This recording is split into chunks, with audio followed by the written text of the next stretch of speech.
भारत के आसमान में SU-57 का महत्व बढ़ता जा रहा है। यह एक अत्याधुनिक लड़ाकू विमान है जिसे रूस ने विकसित किया है। इसकी डिजाइन और तकनीक इसे अन्य विमानों से अलग बनाती है। SU-57 में स्टेल्थ तकनीक है जो इसे रडार से छिपने में मदद करती है। इसका मतलब है कि यह दुश्मन के रडार से बचकर अपने लक्ष्यों को निशाना बना सकता है। भारत और रूस के बीच रक्षा सहयोग की एक लंबी परंपरा रही है। अब रूस भारत को SU-57 के संयुक्त निर्माण और तकनीकी हस्तांतरण की पेशकश कर रहा है। यह एक महत्वपूर्ण कदम है क्योंकि इससे भारत को न केवल इस विमान की तकनीक हासिल होगी, बल्कि इसे अपने रक्षा उद्योग को मजबूत करने का भी मौका मिलेगा। भारत के लिए यह एक सुनहरा अवसर है।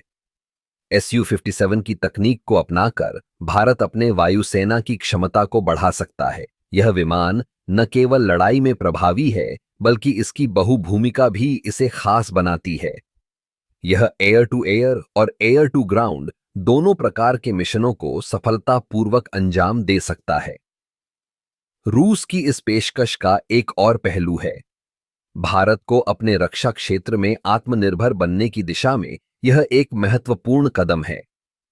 जब हम SU-57 का निर्माण करेंगे, तो हम न केवल इस विमान को अपने अनुसार अनुकूलित कर सकेंगे, बल्कि इससे हमारी तकनीकी क्षमता भी बढ़ेगी।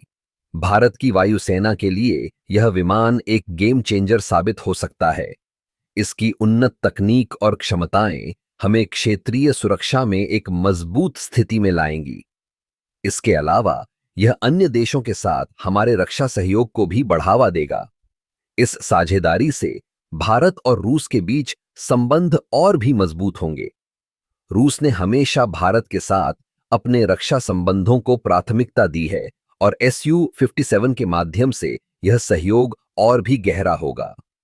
इस प्रकार SU-57 का भारत में निर्माण न केवल एक तकनीकी उपलब्धि है, बल्कि यह हमारे राष्ट्रीय सुरक्षा के लिए भी एक महत्वपूर्ण कदम है। यह हमें आत्मनिर्भरता की ओर ले जाएगा और हमारे वायुसेना को एक नई ऊंचाई पर पहुंचाएगा। आखिरकार, जब हम अपने आसमान में SU-57 को उड़ते हुए देखेंगे, तो यह न केवल हमारी ताकत का प्रतीक होगा, बल्कि हमारे सामरिक दृष्टिकोण का भी एक महत्वपूर्ण हिस्सा बनेगा।